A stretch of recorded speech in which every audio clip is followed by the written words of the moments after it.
With the economy falling on hard times these days, and you may wonder what it's like to be homeless or what it's like to be without certain necessities. And today we have with us a guest, Tim Fostek, who's actually experienced homelessness firsthand. Thank you so much for joining me today. Glad to be here. I know it's a sensitive issue, obviously, you know, your homelessness and everything that you've been through, but I just want to kind of outline kind of what your story was as far as why you ended up homeless. Your marriage troubles was actually one of the reasons why you ended up without a home and on the streets. What happened there? Just bad. My wife's an alcoholic and in the pills, and we just didn't see eye to eye on things, and all my paychecks were going towards her habits, and we lost our home after 20 years. All right. Well, the first night or the first week that you spent on the streets, what was that like? Where did you stay? You know, what did you eat? Slept in parks, slept on benches, and ate where I could at soup kitchens and at the rescue mission in Roanoke and a couple other places. Okay, now how did you come across the rescue mission or the Roanoke mission? Did someone take you there? Were you just sit there?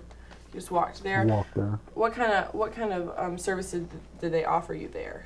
Not a whole lot. They have you up at 6 and have you out at 6:30, and then you're not allowed back in until 5 or 6 that night. So, and you know, basically you're in a room with 300 or 400 other men, and looks like one of the prison scenes where you see all the metal beds, and that's what it is. Okay, and that was in Roanoke, but how did you end up at the shelter you're at now, the Crossroads shelter, which is in Wytheville? It actually serves the entire local area from Bristol to Roanoke. How did you end up there? Well, that's a long story. I had a issue with the police department in Radford. I threatened to take my own life, so they didn't take it very well and put me into Marion State Hospital, and Marion State Hospital wouldn't release me unless I had a roof over my head, so that's where the shelter came in. And I went there, and it's been a real good experience since I've been there. You know, they're very encouraging, and they've pushed me along the way to do things like I'm going for my GED, and I got accepted into college. I'm working on my cooking habits. I haven't killed anybody yet. Oh, that's good. It's just a great place.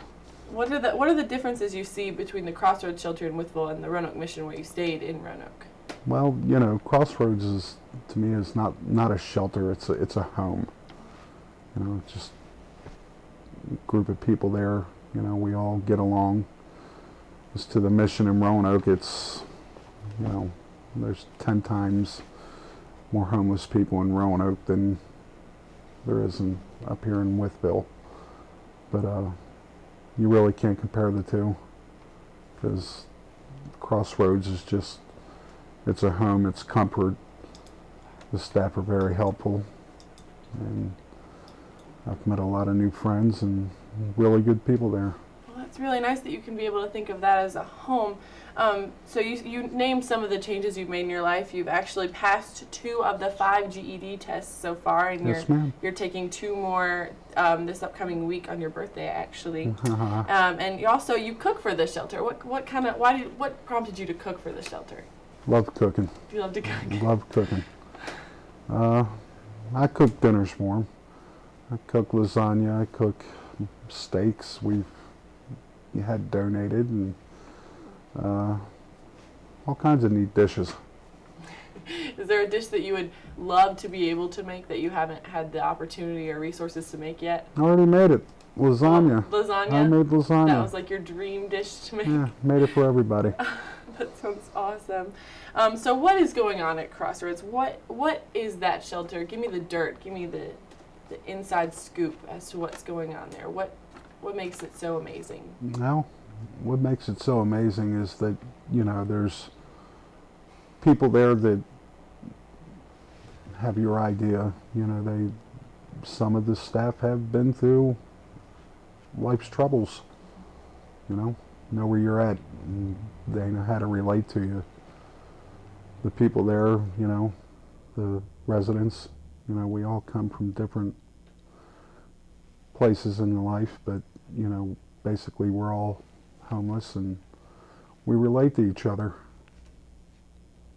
Is that so? It's kind of like a built-in support group. Is that what you're saying? Yeah, Just we have with the people who work there and we have stay a lot there? of support, you know, with the staff, and we have a lot of pastors that come in and, you know, give us encouragement and do classes with us, life skills, and it's all about building yourself better.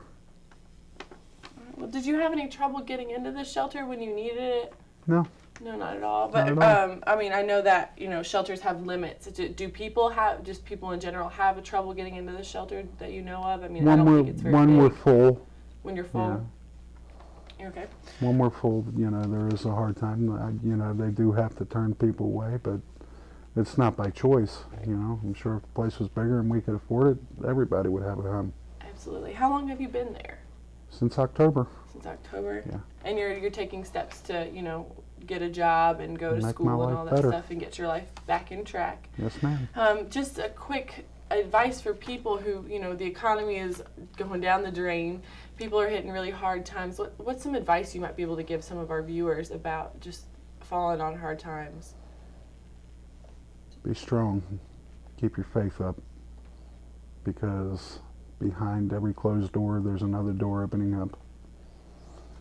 And if you are outside in the cold, you know, I can't say come to Crossroads, but wherever you're at in the area, go to one of the shelters, because that's what they're there for, to help people.